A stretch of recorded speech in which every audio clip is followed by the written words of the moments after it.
सब कर मांगहूँ एक फल, राम चरण रति हो सिया राम। तिनके मन मंदिर बसहूँ, सिया रघुनंदन दो सिया राम।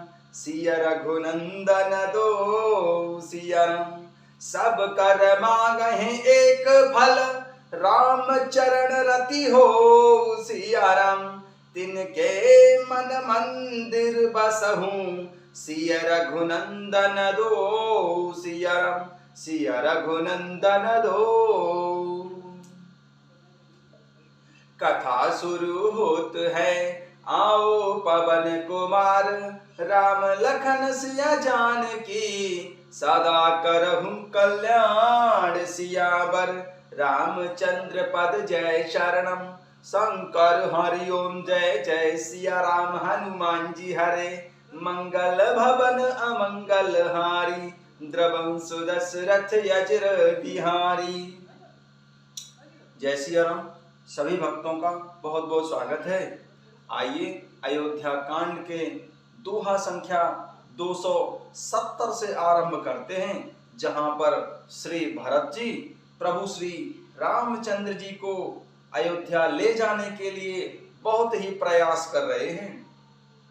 नाहिता कौशल नाथ के साथ कुशल गई नाथ सिया राम।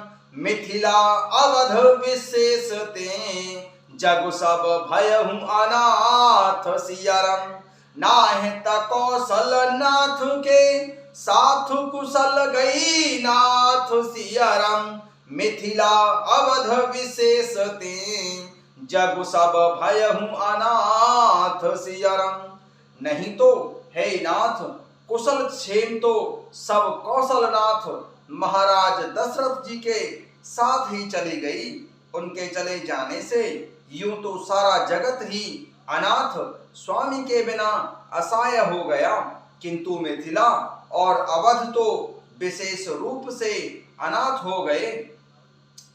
कौशलपति गति सुन जन कौरा, भय सब लोक शोक बस बौरा। जेहि देखे तेहि समय विदेहु, नाम सत्य अस लागु न केहु। अयोध्यानाथ की गति महाराज दशरथ जी का मरण सुनकर जनकपुर वासी सभी लोग शोक के वश बावले हो गए, अर्थात अपनी देह की सुध बुध भूल गए। उस समय जिन्होंने विदेह को शोकमग्न देखा, उनमें से किसी को ऐसा न लगा कि उनका विदेह देह अभिमान रहित नाम सत्य है, क्योंकि देह अभिमान से शून्य पुरुष को शोक कैसा। कौशलपति गति सुन जन कौरा, भय सब लोक शोक बस बौरा। जेहि देखे तेहि समय विदेहु, नाम सत्य अस लागु न केहु। जनकपुर के श्रेष्ठ दूत ने मुनिनाथ को बताया कि अयोध्यानाथ की गति महाराज दशरथ जी का मरण सुनकर सभी जनकपुर वासी शोक के वश होकर बावले हो गए। उस समय जिन्होंने विदेह को शोकमग्न देखा, उनमें से किसी को ऐसा न लगा कि उनका विदेह नाम सत्य है, क्योंकि देह अभिमान से शून्य पुरुष को शोक कैसा।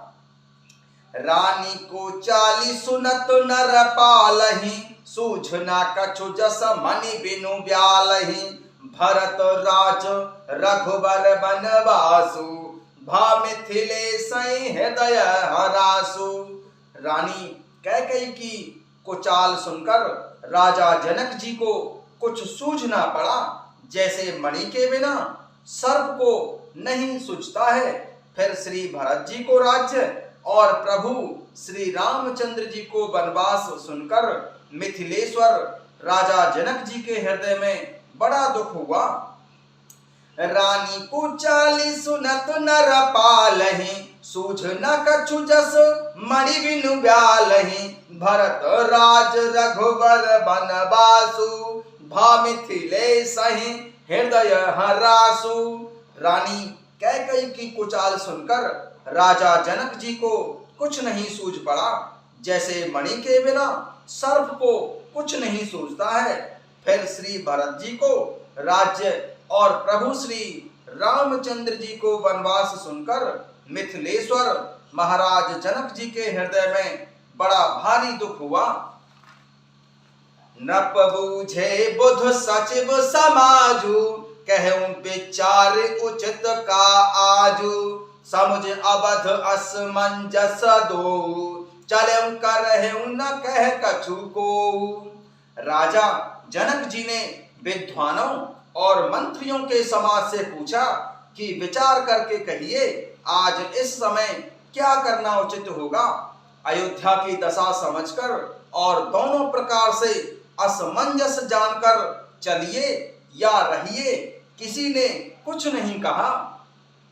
नप बूझे बुध सचिव समाजु, कहूं विचार उचित का आजु, समझ अवध असमंजस दो, चले के रहूं न कह कछु को।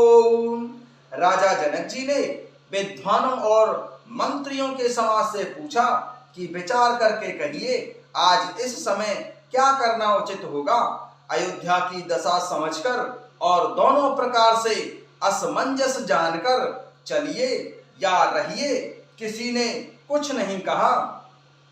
नपहे धीर धर हृदय विचारी, पठये अवध चतुर चरचारी, बूझी भरत सती भाऊ को भाऊ, आयहु बेग न होई लखाऊ।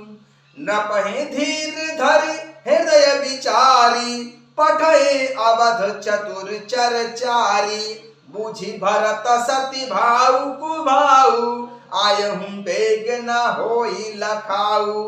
जब किसी ने कोई सम्मति नहीं दी तब राजा जनक जी ने धीरज धारण करके हृदय में विचार करके 4 चतुर गुप्तचर जासूसों को अयोध्या को भेजा और उनसे कह दिया कि तुम लोग प्रभु श्री रामचंद्र जी के प्रति श्री भरत जी के सद्भाव, अच्छे भाव, प्रेम या दुर्भाव, बुरा भाव, विरोध का यथार्थ पता लगाकर जल्दी लौट आना, किसी को तुम्हारा पता न लगने पावे।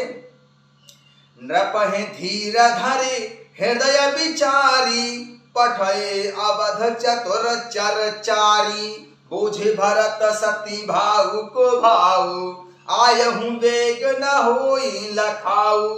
जब किसी ने कोई सम्मति नहीं दी तब राजा जनक जी ने धीरज धारण करके हृदय में विचार करके 4 चतुर गुप्तचरों को अयोध्या में भेजा और उनसे कह दिया कि तुम लोग प्रभु श्री रामचंद्र जी के प्रति श्री भरत जी के क्या भाव हैं उनका पता लगा के शीघ्र वापस आना। गए अवध चर भरत गति, बूझी देख कर तूति सियाराम, चले चित्रकूट भरत, 4 चले तिरहु सियाराम। गए अवध चर भरत गति, बूझी देख कर तूति, चले चित्रकूट भरत, 4 चले तिरहु सियावर। रामचंद्र पद जय शरणम, शंकर हरि ओम जय जय सिया राम। हनुमान जी हरे मंगल भवन अमंगल हारी, द्रवं सुदर्शनथ यज्र बिहारी। गुप्तचर अवध को गए और श्री भरत जी का ढंग जानकर और उनका भाव जानकर, उनकी करनी को देखकर जैसे ही श्री भरत जी चित्रकूट को चले, वे तिरहुत अर्थात मिथिला को चल दिए। गए अवध चर भरत गति, बूझी देखे कर तूति, चले चित्रकूट भरत, 4 चले तिरहु सियाराम। गुप्तचर अवध को गए और श्री भरत जी का भाव जानकर और उनकी करनी को देखकर जैसे ही श्री भरत जी चित्रकूट को चले, वे मिथिला को वापस चल दिए। दूत ही आई भरत कई करनी, जनक समाज जथामति बरनी सुन गुर परिजन सचिव महीपति भय सब सोच स्नेह विकलयति। गुप्तचरों दूतों ने आकर राजा जनक जी की सभा में श्री भरत जी की करनी का अपनी बुद्धि के अनुसार वर्णन किया। उसे सुनकर गुरुजी, कुटुंबीजन, मंत्री और राजा सभी सोच और स्नेह से अत्यंत ही व्याकुल हो गए। दूतहें आई भरत कई करनी जनक समाज जथामति वरनी सुन गुर परिजन सचिव महीपति भय सब सोच स्नेह विकलयति। गुप्तचरों ने आकर राजा जनक जी की सभा में श्री भरत जी की करने का अपनी बुद्धि के अनुसार वर्णन किया। उसे सुनकर गुरु, कुटुंबी, मंत्री और राजा सभी सोच और स्नेह से अत्यंत व्याकुल हो गए। धर धीरज कर भरत बड़ाई लिए सुभट साहुनी बुलाई घरपुर देश राखी रखवारे हाय गया रथ बहु जान सवारे। फिर राजा जनक जी ने धीरज धरकर और श्री भरत जी की बड़ाई करके अच्छे योद्धाओं और साहनियों को बुलाया। घर नगर और देश में रक्षकों को रखकर घोड़े, हाथी, रथ आदि बहुत सी सवारियां सजाई। दुघरी साध चले तत्काला किए विश्राम न मग मही पाला भोरम आजु नहाय प्रयागा चले जमुन उतरन सब लागा। दुघरी साध चले तत्काला किए विश्राम न मग मही पाला भोरम आज नहाई प्रयागा चले जमुन उतरन सब लागा।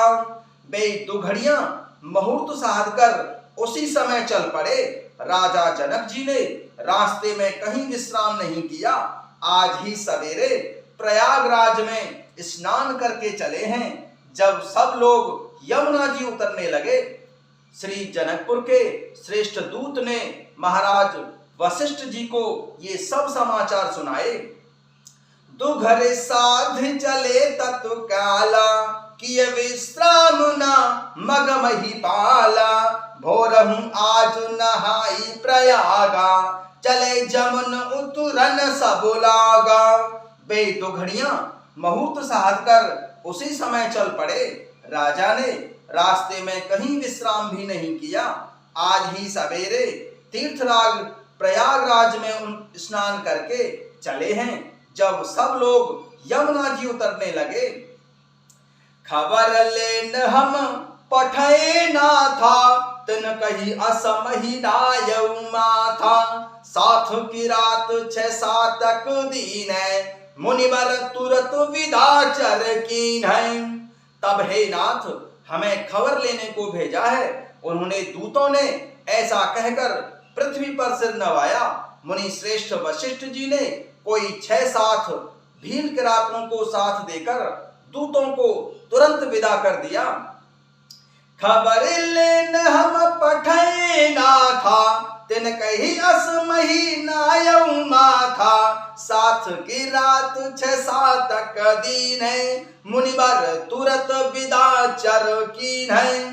तब हे नाथ, हमें खबर लेने को महाराज जनक जी ने भेजा है। उन्होंने दूतों ने ऐसा कहकर पृथ्वी पर सिर नवाया।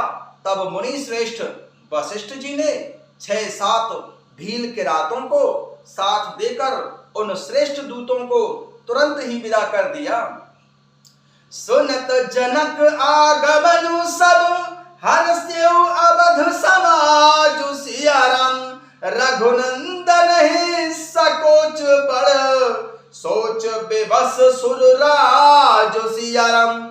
सुनत जनक आगमन सब हर्ष्यउ अवध समाज रघुनंदन ही संकोच बड़ सोच बेबस सुरराज सियाराम।